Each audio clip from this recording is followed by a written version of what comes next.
वालेकुम dear student. आज मैं आपको क्लास 9th की केमिस्ट्री का चैप्टर नंबर 3 का टॉपिक एटॉमिक रेडियस सिखाऊंगा। तो चलते हैं, सबसे पहले इसकी हम तारीफ करेंगे और साथ इसकी एक्सप्लेनेशन।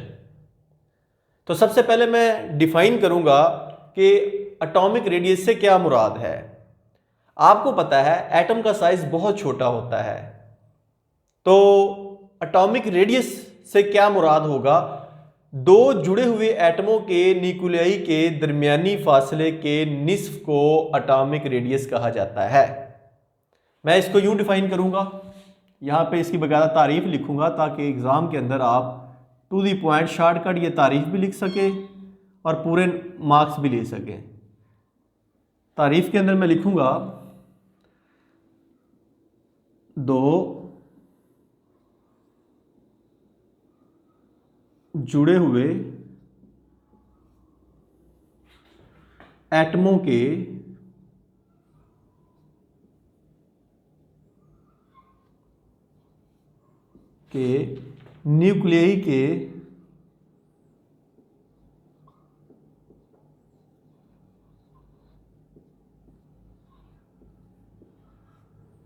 न्यूक्लियाई के दरमियानी फासले के निस्फ को दरमियानी फासले के निस्फ को एटॉमिक रेडियस कहते हैं।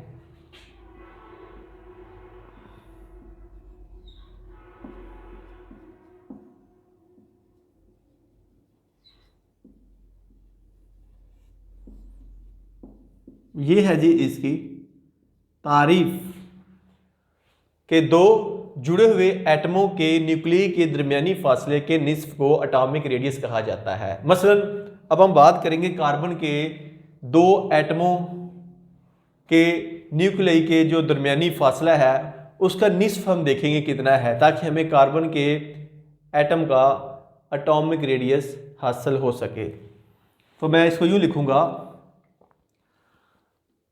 मसलन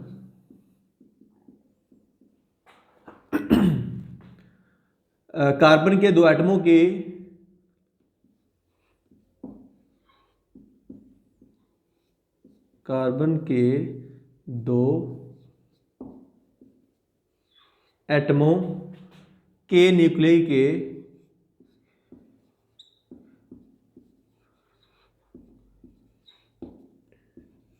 न्यूक्लियाई के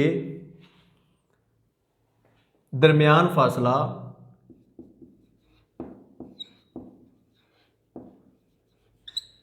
154 पिकोमीटर है।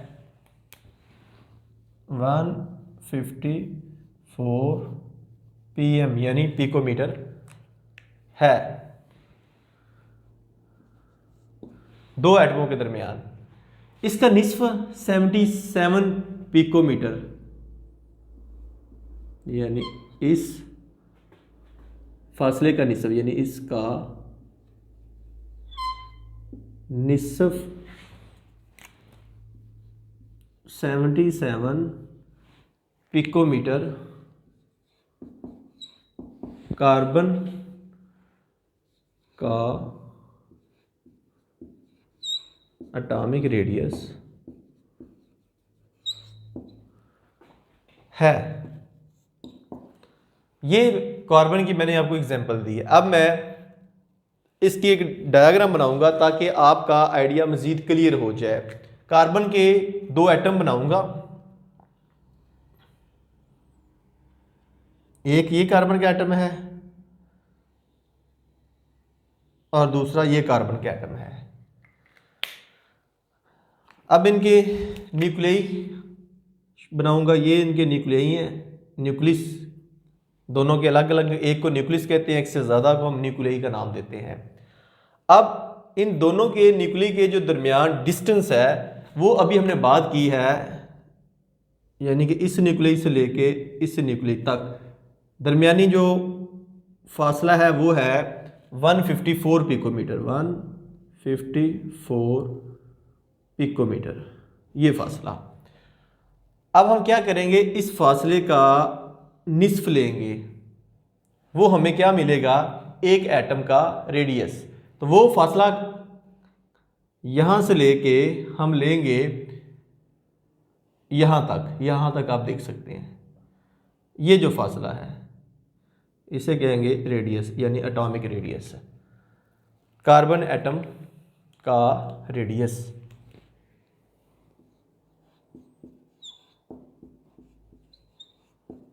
कार्बन एटम का रेडियस। तो अब मैं ये जो 154 है इसको 2 पे डिवाइड करूंगा।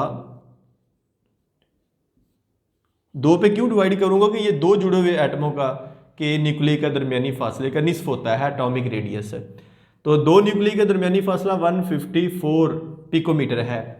जब 2 पे इसको डिवाइड करूंगा तो हमें एक कार्बन एटम का जो एटॉमिक रेडियस है वो हासिल होगा, और वो कितना हासिल होगा हमें, 77 पिकोमीटर। ये एक कार्बन एटम का एटॉमिक रेडियस है।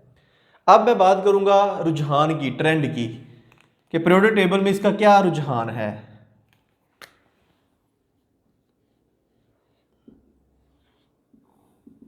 एटॉमिक रेडियस का, कि जब हम ग्रुप में टॉप टू बॉटम आते हैं, ऊपर से नीचे आते हैं, तो एटम का साइज बड़ा होता है, और जब हम लेफ्ट टू राइट पीरियड में जाते हैं तो एटम का साइज छोटा होता है। तो मैं कुछ इस तरह इसको लिखूंगा कि पीरियड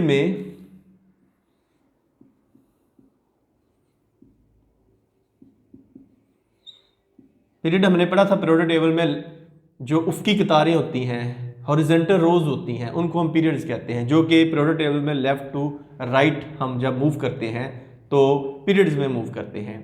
पीरियड्स में बाएं से दाएं तरफ न्यूक्लियर चार्ज के बढ़ने से एटॉमिक साइज या रेडियस कम होता है। पीरियड में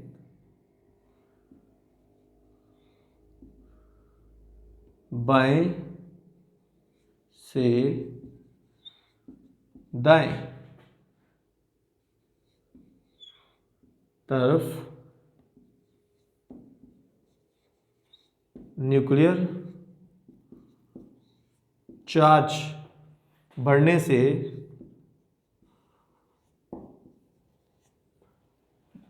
से एटॉमिक साइज या रेडियस, क्योंकि एटॉमिक साइज एक एटम के साइज को रिप्रेजेंट करता है और एटॉमिक रेडियस एक एटम के रेडियस को। तो जब हम पीरियोडिक टेबल में बात करते हैं, ऊपर से नीचे आता है, तो एटॉमिक साइज की बात करते हैं।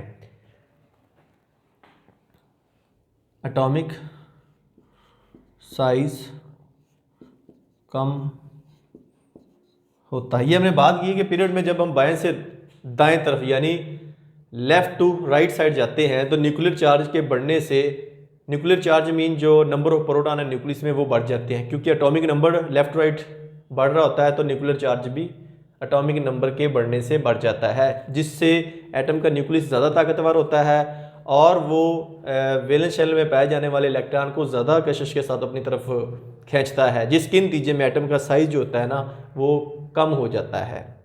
तो इसलिए ये पॉइंट लिखा है कि पीरियड्स में बाएं से दाएं तरफ न्यूक्लियर चार्ज बढ़ने से एटॉमिक साइज कम होता है। और अब हम बात करते हैं ग्रुप में। ग्रुप में ऊपर से नीचे एटॉमिक साइज में इजाफा होता है, यानी एटॉमिक साइज बढ़ता है।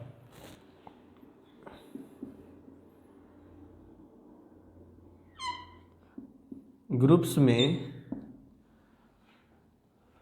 ऊपर से नीचे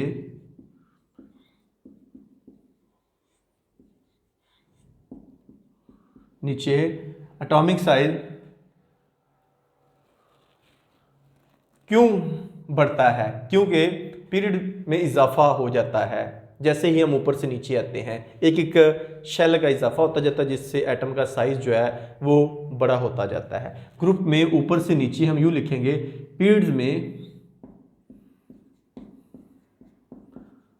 पीरियड्स में इजाफा की वजह से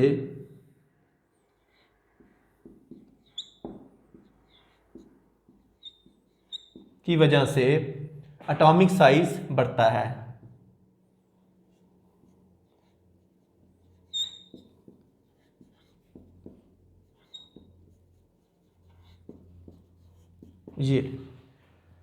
तो ये आज का मेरा टॉपिक था एटॉमिक रेडियस। तो उम्मीद करूंगा कि आपको इसकी मुकम्मल तौर पर अंडरस्टैंडिंग डेवलप हो चुकी होगी। अगर आपके ज़हन में कोई भी क्वेश्चन हो तो आप इस वीडियो के नीचे कमेंट बॉक्स में अपना क्वेश्चन पुट कर सकते हैं। तो इसको शॉर्टकट फिर दोबारा रिवाइज करूंगा कि एटॉमिक रेडियस से मुराद है कि दो जुड़े हुए एटमों की न्यूक्लियस के दरमियानी फासले के निस्फ को एटॉमिक रेडियस कहा जाता है। अब मिसाल मैंने दी है, कार्बन के दो एटमों के न्यूक्लियस के दरमियान फासला 154 पिकोमीटर है और इसका निस्फ 77 पिकोमीटर कार्बन का एटॉमिक रेडियस है। यानी कि ये जो डिस्टेंस आपके पास रेडियस आया है, ये आर वाला, ये फासला हमारा आया है 77 पिकोमीटर। जब हम ट्रेंड की बात करते हैं, रुझान की बात करते हैं ग्रुप और पीरियड में, तो पता चलता है कि पीरियड में बाएं से दाएं तरफ न्यूक्लियर चार्ज के बढ़ने से एटॉमिक साइज कम होता है और ग्रुप में जब हम ऊपर से नीचे आते हैं तो पीरियड्स में इजाफा की वजह से एटॉमिक साइज बढ़ता है। अभी थोड़ा सा मजीद आपको एक और आइडिया क्लियर कर देता हूं कि जब हम ऊपर से नीचे मूव करते हैं ग्रुप में, तो आपको पता है कि पहला जो ग्रुप है जिसमें पहले हाइड्रोजन है, उसके बाद लिथियम है, उसके बाद सोडियम है, उसके बाद पोटाशियम है, उसके बाद रुबिडियम एंड सो ऑन। ये पीरियड फर्स्ट है, सेकंड, थर्ड और ये 4, इस तरह चलते चलते 5, 6 और 7 तक पीरियड है। इसी तरह जब हम लेफ़्ट टू राइट चलते हैं तो आप देखेंगे कि एटम का साइज छोटा होता जाएगा लेकिन नंबर ऑफ शेल वही रहेंगे। जिस तरह ये सोडियम है 11 एटॉमिक नंबर वाला, उसके बाद मैग्नीशियम है, सो ऑन, इस तरह ये एलिमेंट है। तो आप देखिए ऊपर से नीचे एटम का साइज बड़ा हो रहा है क्योंकि पीरियड में इजाफा हो रहा है, जिसकी वजह से शेल में इजाफा हो रहा है, जिसके नतीजे में एटम का साइज बड़ा हो रहा है। और लेफ्ट टू राइट अगर आप देखें तो एटम का साइज छोटा हो रहा है क्योंकि मैंने बताया अभी न्यूक्लियर चार्ज बढ़ता है, एटम के न्यूक्लियस में प्रोटॉनों की तादाद बढ़ जाती है, जिसकी वजह से वो वैलेंस इलेक्ट्रॉन को ज़्यादा कुव्वत कशिश के साथ अपनी तरफ खींचता है, जिसके बदौलत एटम का साइज छोटा हो जाता है। तो उम्मीद करूँगा कि ये लेक्चर आपको मुकम्मल तौर पर समझ आ चुका होगा। अगर आपके ज़हन में सवाल हो फिर भी आप इस वीडियो के नीचे जो कमेंट बॉक्स है वहाँ अपना क्वेश्चन पुट कर सकते हैं। अगर ये वीडियो पसंद आई है तो इसे लाइक करें, अपने दोस्तों के साथ शेयर करें ताकि वो भी एटॉमिक साइज को सीख सकें। और अगर सबका वीडियोस आपको मेरी वसूल नहीं हो रही तो आप इस प्रैक्टिकल वीडियो चैनल को सब्सक्राइब करें ताकि डेली बेस पे जो मैं लेक्चर अपलोड करता हूँ फिज़िक्स, केमिस्ट्री, बायोलॉजी का और प्रैक्टिकल से मुतल्लक, ताकि उसका नोटिफिकेशन आपको मिल जाए। तो नेक्स्ट वीडियो तक आपसे इजाज़त चाहूँगा। अपना बहुत ज़्यादा ख्याल रखिएगा। अल्लाह हाफिज़।